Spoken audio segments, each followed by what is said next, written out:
नमस्कार दोस्तों, स्वागत है आपका पितृलोक दर्शन चैनल पर। आज हम बात करेंगे कि जो हमारा दोहित्र होता है, भांजा होता है, उससे हमारे पितृ कैसे प्रसन्न होते हैं, कैसे हमारी जो स्थितियाँ हैं, परिस्थितियाँ हैं, वो बदल जाती है। इस टॉपिक पर हम बात करेंगे। तो मैं बात शुरू करूँ उससे पहले मैं आपसे कहना चाहूँगा कि आप इस चैनल को सब्सक्राइब करें, लाइक करें और बेल आइकन को आप ज़रूर प्रेस कर लें ताकि रोज़ आपके पास नोटिफ़िकेशन आता रहे वीडियो का।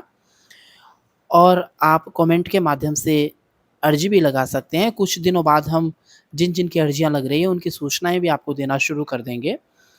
तो मैं बात शुरू करूँ, आप सब्सक्राइब इस चैनल को ज़रूर करें, ताकि हम आपके लिए ये सारी चीज़ें लेकर आते हैं, तो आपको रोज़ इनकी सूचनाएँ मिलती रहे। पहले मैं आपको एक श्लोक बता दूँ मत्स्य पुराण का, कि जो मैं बात बता रहा हूँ उसका संदर्भ मैंने कहाँ से लिया है। तो मत्स्य पुराण का एक श्लोक है, आप श्लोक को ध्यान से सुनिएगा।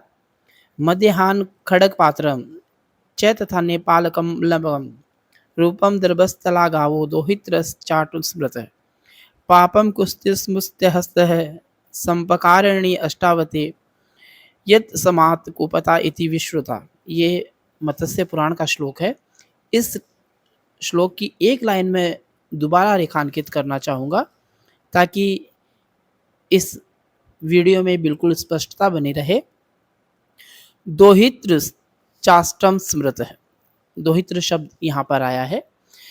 तो मैं आपसे कहना चाहूँगा कि हमारे जो शास्त्र हैं, वो हमें बताते हैं कि कौन-कौन सी चीज़ों से, कौन-कौन से लोगों से हमारे पितृ अधिक प्रसन्न होते हैं। तो उसमें जो दोहित्र है, अब अपन समाज में देखते हैं तो बहुत सारे रिश्ते हैं, जिसमें माता-पिता है, भाई-भाभी है, ताऊ-चाचा है, भतीजे-भतीजियाँ, बहुत सारे रिश्ते हैं, लेकिन केवल और केवल एक रिश्ते को इसमें शामिल किया गया है, वो भांजे का और दोहित्र का।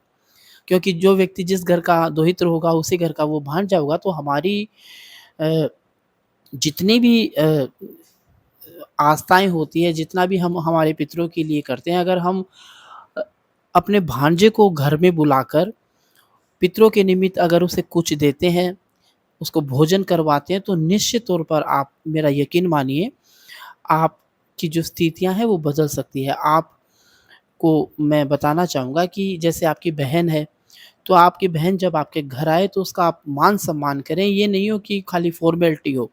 आप उसका मन से मान और सम्मान करें।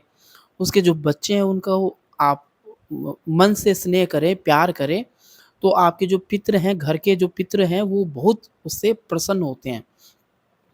आप कोई भी चीज़ मान लो दे रहे हैं किसी को, तो सबसे पहला जो अधिकार है वो आपके जो भांजे हैं, आपके जो दोहित्र है, उनका ही बनता है पितरों की सब चीज़ों पर। पहले तो क्या होता था, पहले के ज़माने में, पहले का क्या, अभी 20 साल पहले की भी अगर बात करते हैं, तो जैसे पितरों का अगर किसी ने प्रसाद चढ़ा दिया, तो बहन-बेटियों के अलावा, भांजे और दोहित्रों के अलावा तो उससे कोई हाथ भी नहीं लगाता था।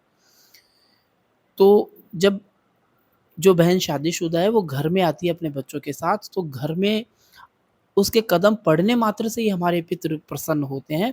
जब हम उसको कोई उपहार देते हैं, जैसे बच्चों को, भांजों को वस्त्र दिलवाते हैं, उनको खाना खिलाते हैं, तब तो आप पूछिए मत हमारे देवता कितने प्रसन्न होते हैं। हम तो आपसे ये भी नहीं कहते कि आप हमें कुछ दो, क्योंकि हमें तो पहले से ही पिताजी महाराज ने बहुत कुछ दे रखा है। वो सारा अगर हम सँभाल लेते हैं, तो भी हम अपने आप के लिए बड़ी उपलब्धि मानते हैं।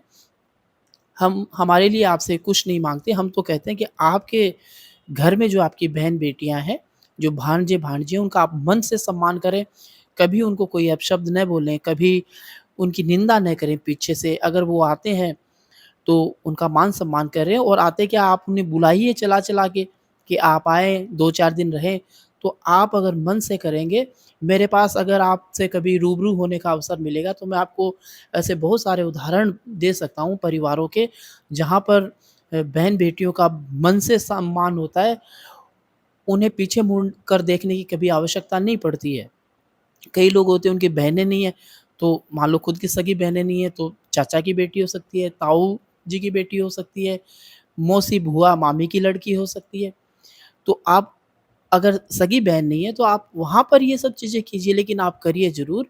ऐसा नहीं होता कि भई हमारे बहन नहीं है तो हम किसको दें, ये इन ये तो फिर वो हो गया कि अपन बहाने बना रहे हैं नहीं करने के। तो जो भी काम आप करें, आप मन से करें, आप अपने भांजों के प्रति, अपने दोहितों के प्रति शुद्ध भाव रखें, हर अवसर पर उन्हें याद करें, उन्हें कोई उपहार दें, भोजन करवाएँ, कपड़े दें और भी बहुत सारी चीज़ें हो सकती है इसमें शामिल। तो आज की जानकारी आपको कैसी लगी? आप हमें कमेंट के माध्यम से ज़रूर बताएँगे। इस चैनल का जो प्रसारण है वो श्री श्री 108 मक्खाराम जी पीतर जी महाराज के मंदिर से किया जाता है। जितनी भी जानकारियाँ हम आपको देते हैं वो सारी शास्त्रीय प्रमाणों के आधार पर होती है।